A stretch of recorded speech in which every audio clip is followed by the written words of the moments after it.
Hello সবাইকে, good morning. আজকে আবারও একটি নতুন দিন শুরু করছি তোমাদেরকে সঙ্গে নিয়ে। আশা করছি তোমরা সকলে খুব ভালো আছো আর আমরাও বেশ ভালো আছি।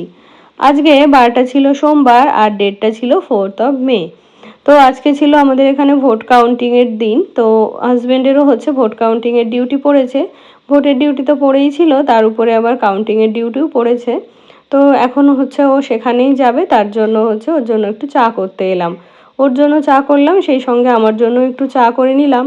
তো যেহেতু খুব সকালেই ওখানে পৌঁছাতে হবে, তাই বাড়ি থেকে আর ব্রেকফাস্ট করবে না, ওখানেই ব্রেকফাস্ট লাঞ্চের ব্যবস্থা আছে।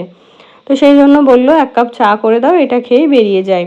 তো সেই কারণে ঘুম থেকে উঠে আমি তো আগেই ফ্রেশ হয়ে নিয়েছি, আর ওদিকে হাজব্যান্ড স্নান সেরে রেডি হয়ে নিয়েছে। তো ওকে চা দিয়ে এসেছি, আর এসে এই যে গেটটা খুলে দিচ্ছি। আর এখন ঘড়িতে বাজে ওই 5:30 মতো। তো ওই যে রেডি হয়ে বেরিয়ে গেল, ওদের ওখানে রিপোর্টিং টাইম ছিল 6টার সময়, আর 8টা থেকে তো কাউন্টিং শুরু হবে। তো সেই জন্য ও একটু হন্তদন্ত হয়ে বেরিয়ে গেল, একটু হলেও লেট করে ফেলেছে আজকে। তো ওদিকে ও বেরিয়ে গেল, আর এখন যাব আমি ঘরে গিয়ে হচ্ছে সকালে রান্নাবান্না শুরু করব। সকালের বলতে আমি তো ওই যে সারাদিনের রান্নাবান্নাই একসাথে করে নিই। তো সেই রান্নাবান্না এখনই শুরু করে দেব। কারণ হলো কি, ওই যে তোমাদেরকে বলেছিলাম না যে আমার রান্নাঘরে একটু কাজ হচ্ছে। তো সেই কাজ তো এখনও শেষ হয়নি, আজকের দিনটা হলে হয়ে যায়। তো সেই জন্য আমি রান্নাবান্না কমপ্লিট করে নেওয়ার পরে মিস্ত্রিরা এসে ওদের মতো সমস্ত কিছু খালি করে নিয়ে হচ্ছে ঘরে কাজ শুরু করে। আর যেহেতু এই রান্নাঘরের মধ্যে যদি কাজ শুরু করে অল্প একটু জায়গা, তো ওরা কাজ করতেও পারবে না, আর এদিকে আমার রান্নাও হবে না। তো সেই কারণে মিস্ত্রি তো আসে হচ্ছে ওই 9টার সময়। তো আমি প্রত্যেক দিনই হচ্ছে 9টার আগে সমস্ত রান্নাবান্না কমপ্লিট করে জিনিসপত্র, যেহেতু ধুলোর কাজ, তো অন্য ঘরের মধ্যে রেখে নিয়ে তারপরে হচ্ছে ওরা কাজ করে। তো আমার ঘরবাড়ির এখন পুরোই বিধ্বস্ত অবস্থা, কারণ রান্নাঘরে যে ক্যাবিনেটটা ছিল সেটাকে তো খুলে ফেলা হয়েছে। তো সেই জন্য সেই ক্যাবিনেটের মধ্যে যে সমস্ত জিনিসপত্র ছিল সমস্ত কিছু বের করে হচ্ছে ব্যালকানিতে রাখা হয়েছে।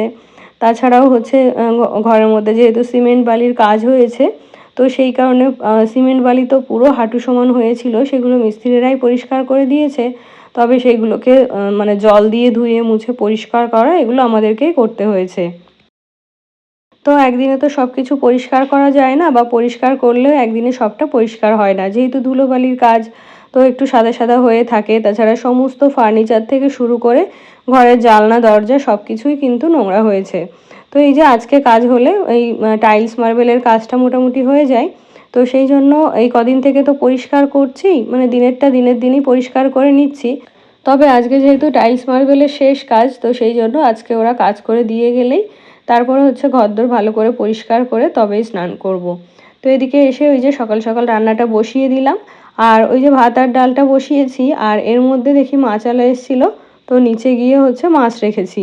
তো একটা বড় সাইজের রুই মাছ ছিল, তো ওটাকে নিয়েছি, আর কতগুলো চিংড়ি মাছ নিয়েছি। তো রুই মাছটা ওই 1 কিলো 550 গ্রাম হয়েছে।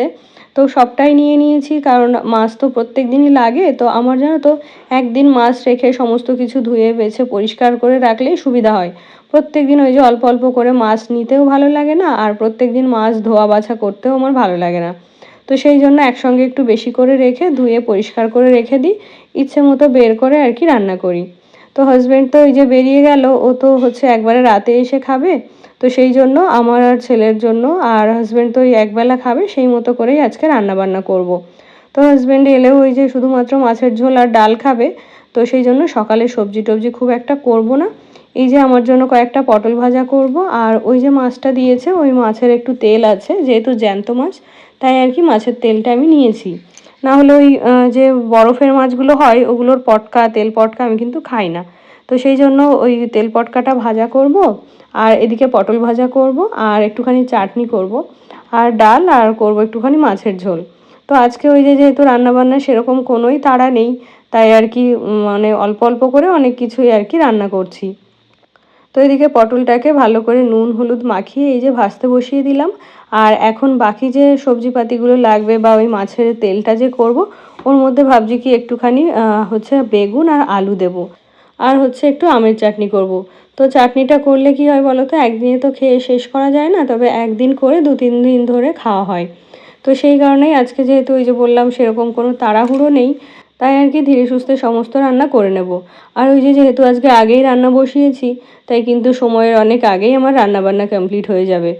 তো এদিকে তো পটল ভাজাটা হচ্ছে, আর এদিকে যে মাছগুলো রাখা হয়েছিল সেই মাছগুলো ধুয়ে এখন ফ্রিজে রেখে দেব, আর অল্প কিছু এখনকার মতো রান্না করার জন্য নিয়ে নেব।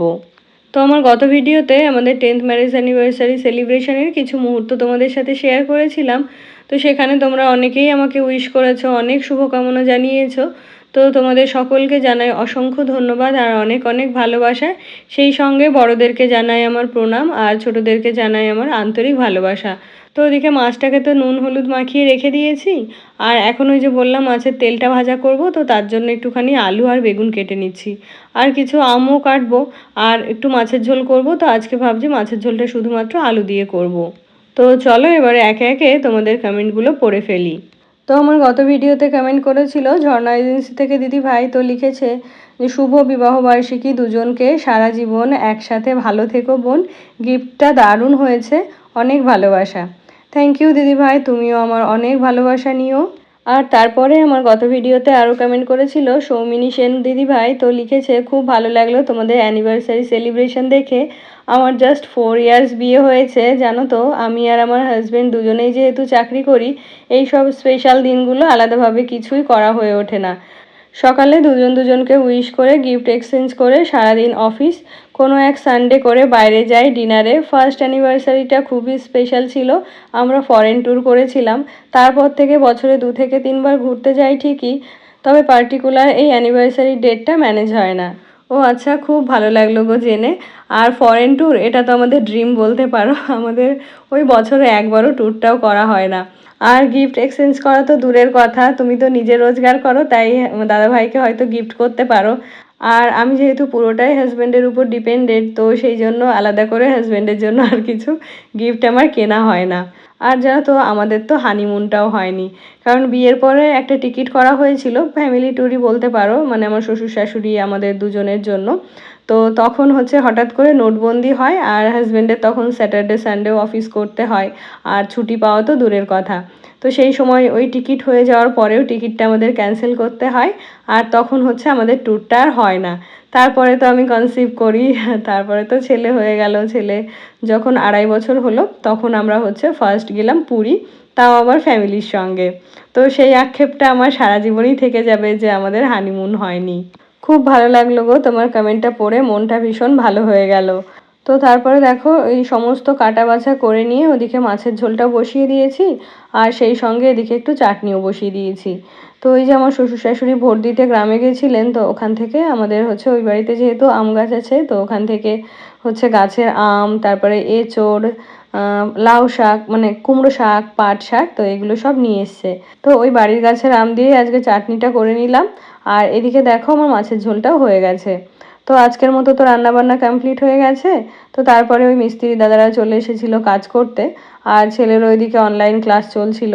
তো তোমাদের সাথে সেই সময়কার ভিডিও আর শেয়ার করতে পারিনি, তবে এখন ঘড়িতে ওই 1:30টা মতো বাজছে, আর এখন দেখো কাজ শেষ হয়ে গেছে। তো ওই যে বললাম না যে টাইলস মার্বেলের যে সমস্ত কাজ ছিল সেগুলো আজকের মতো কমপ্লিট হয়ে গেল।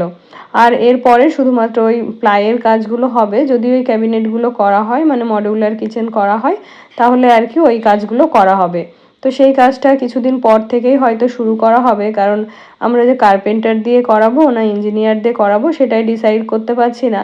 তো তারপরে ওই যে উপরের সমস্ত ঘরগুলো মুছে নিয়ে সিঁড়ি দিয়ে মুছে এখন এই যে নিচে চলে এলাম। আর বাইরে যেহেতু এই যে এখানে টাইলস মার্বেলগুলো কাটা হয়েছে, তারপরে ইট বালির কাজ করা হয়েছে, তো এই জায়গাটা ভীষণ নোংরা ছিল। তো জায়গাটা এখনকার মতো ঝাড় দিয়ে দিলাম, যেহেতু সমস্ত কাজই শেষ। আর কিছু বালি রয়েছে, তো সেই বালিগুলোকেও গুছিয়ে এখন হচ্ছে এই জায়গাটা পরিষ্কার করে নেব। তারপরে আমাদের ঘরে যে সিঁড়িতে বা ওই রান্নাঘরে যে পাপোশগুলো ছিল সেগুলো মানে একদম বালিময় হয়ে গেছে, তো সেগুলোকেও ভাবছি আজকে কেচে দেবো। তো এখানটায় যে পরিষ্কার করে নিলাম, আর এই জায়গাটায় জানো তো আমাদের ছাদ থেকে ওই শেডের জলটা পড়ে, তো জায়গাটা একদম রাফ হয়ে গেছে, তাই ওই বালিগুলো নিয়ে ওখানটায় দিয়ে দিলাম। আর এদিকে ওই যে আমার মপটা, এটাকে হচ্ছে ভালো করে ধুয়ে নিচ্ছি। আর তারপরে যে পাপোশগুলো বললাম না নোংরা হয়েছে, সেগুলোও ভাবছি এই কলতলায় বসে ধুয়ে নেবো, ওগুলোকে আর বাথরুমের মধ্যে ধোবো না। বাথরুমের মধ্যে যতই কম নোংরার কাজ করা হয় ততই ভালো, না হলে মানে পরিষ্কার করতে না ভীষণ কষ্ট হয়। আর যেহেতু বাথরুমটা অনেক বড়, একটুখানি এই ঘর মোছা জলই ফেলি বা নোংরা কিছু ধুলে না বাথরুমটা নোংরা হয়ে যায়, সেই সঙ্গে পরিষ্কার করতে গিয়ে আমার অনেক কষ্ট হয়ে যায়। তো সেই কারণে আমি এই ধরনের কাজগুলো মনে হয় যে একটু বাইরে করলেই আমার সুবিধা হবে। আর তারপরে আমার গত ভিডিওতে আরও কমেন্ট করেছিল ভারতী দিদি ভাই, তো লিখেছে শুভ বিবাহবার্ষিকী বোন, অনেক অনেক শুভেচ্ছা, শুভকামনা রইল, অটুট থাকুক তোমাদের জুড়ি, এভাবেই হাসি খুশি থেকো সারা জীবন। খুব খুব খুব ভালো লাগলো আজকের ভিডিও। থ্যাংক ইউ দিদিভাই, তুমিও আমার প্রণাম আর ভালোবাসা নিও। আর তারপরে আমার গত ভিডিওতে আরও কমেন্ট করেছিল বিথিকা সরকার দিদিভাই, তো দিদিভাই লিখেছে হ্যাপি অ্যানিভার্সারি, অনেক অনেক শুভকামনা রইল মিষ্টি বনু, পরিবারের সবাইকে নিয়ে ভালো থেকো, তোমার ভিডিও আমার অনেক ভালো লাগে, তোমার কথাগুলো শুনতে তো আরও ভালো লাগে, তোমার মতো গুছিয়ে আমিও সকল কাজকর্ম করে থাকি, অনেক ভালোবাসা তোমার জন্য। থ্যাংক ইউ দিদিভাই, তুমিও আমার অনেক ভালোবাসা নিও। হ্যাঁ দিদিভাই, গুছিয়ে কাজকর্ম করার মধ্যে কিন্তু আলাদাই শান্তি। তো আমরা যারা গুছিয়ে কাজ করতে পছন্দ করি তাদের কিন্তু ওই অগোছালো কাজ করতেও ভালো লাগে না, বা কেউ যদি করে সেটাও পছন্দ হয় না। তো তারপরে দেখো পাপোশগুলো তো ধুয়ে সব মেলে দিয়েছি, আর এদিকে হচ্ছে এটা হচ্ছে নিচের ঘর মোছা হয় সেই বালতিটা, তো মিস্ত্রিরা না বুঝে আর কি এটার মধ্যে সিমেন্ট গুলে ফেলেছিল, তো সেটাকে এখন মেজে পরিষ্কার করে নিচ্ছি। তারপরে আমার গত ভিডিওতে আরও কমেন্ট করেছিল বন্দিতা দিদি ভাই, তো লিখেছে হ্যাপি অ্যানিভার্সারি, খুব ভালো থেকো, সুস্থ থেকো, দুজনে একসাথে সারা জীবন একে অপরের পাশে থেকো, ভিডিওটা খুব ভালো লাগলো। থ্যাংক ইউ দিদিভাই, তুমিও খুব ভালো থেকো আর আমার অনেক অনেক ভালোবাসা নিও। আরও কমেন্ট করেছিল কার্লি টেলস থেকে বোন, তো লিখেছে হ্যাপি অ্যানিভার্সারি দিদি দাদা, খুব ভালো লাগলো আজকের ব্লগটা, আর আজকের দিনে সোনা আর রূপো কেনা মানেই ইনভেস্টমেন্ট। থ্যাংক ইউ বোন, তোমার জন্য অনেক ভালোবাসা রইল। আর হ্যাঁ একদমই, আমিও জানো তো এটাই মনে করি। আর সত্যি এই লাস্ট কয়েক মাসে সোনার উপর দাম যা বেড়েছে, যারা আগে থেকে কিছু কিছু করে কিনে রেখেছে তারা কিন্তু খুব বুদ্ধিমানের কাজ করেছে। তো তারপরে এদিকে তোমাদের সাথে কথা বলতে বলতে বালতিটাও আমার পরিষ্কার করা হয়ে গেছে। তো কি বলো তো, যেহেতু সিমেন্ট মাখানো ছিল, তো সিমেন্ট তো সঙ্গে সঙ্গে না ধুয়ে দিলে ওর মধ্যে বসে যায়, তো সেই জন্য অনেক চেপে চেপে এটাকে পরিষ্কার করতে হলো। আর এটা রয়েছে মগ, তো এটার মধ্যেও হচ্ছে পুট্টি এগুলো গুলেছিল, তো এটাকেও যদি এখন ভালো করে ধুয়ে না রাখি পরে কিন্তু শুকিয়ে গেলে এগুলো উঠতেই চাইবে না। তো তাই আর কি এগুলোকে হচ্ছে ভালো করে মেজে নিয়ে তারপরে যাব স্নানে। তো আজকে আমার ওই স্নান পুজো খাওয়া দাওয়া এগুলো করতে কিন্তু প্রায় ওই 3:30 মতো বেজে গেছিলো। তো এখনও তো স্নান হয়নি, তবে ঘরে যাব, তারপরে স্নান করব, পুজো করব, তারপরে দুপুরের খাওয়া দাওয়া করব। আর জানো তো এই কদিন যেহেতু ওই যে ঘরে ধুলোবালির কাজ হচ্ছে, তাই কিন্তু এই 3টে দিন আমি মাথায় তেল দিয়ে রেখেছি। তো শ্যাম্পু করা চুলে ধুলোটা কিন্তু একটু বেশিই বসে, তবে চুলে তেল দিয়ে রাখলে ধুলোটা কিন্তু অতটাও বসতে পারে না, আর সেই সঙ্গে যদি শ্যাম্পু করে নেওয়া হয় তাহলে ধুলোটা কিন্তু তাড়াতাড়ি পরিষ্কার হয়ে যায়। তো আমার রান্নাঘরের কাজ তো কমপ্লিট হয়ে গেছে, আজকে আর তোমাদের সাথে শেয়ার করা হলো না, তবে আমি সামনের দিন যে ভিডিওটা দেবো সেটাতে অবশ্যই তোমাদের দেখিয়ে দেবো যে আমার রান্নাঘরে কীরকম কী কাজ করা হয়েছে। তো তারপরে দেখো এদিকে স্নান সেরে এবার পুজোটাও দিয়ে নিচ্ছি, তারপরে হচ্ছে দুপুরের খাওয়া দাওয়া করব। আর এখনো পর্যন্ত ছেলের ওই অনলাইন ক্লাসই হয়, তবে কালকে থেকেও রেগুলার ক্লাস শুরু হবে। আর জানো তো ঘর বাড়িতে ওই ধুলোবালিগুলো শুধুমাত্র পরিষ্কার করে নিয়েছি, তবে এখনও যতটা অগোছালো হয়ে রয়েছে সেগুলো গুছিয়ে উঠতে আমার কিন্তু এখনও সপ্তাহখানেক সময় লেগেই যাবে। তো এখন ঘড়িতে বাজে ওই 8টা মতো, আর হাজব্যান্ড এখন ওই যে কাউন্টিং সেরে বাড়িতে ফিরলো। আজকে তবে এখানেই শেষ করছি, দেখা হচ্ছে নেক্সট ব্লগে, টাটা।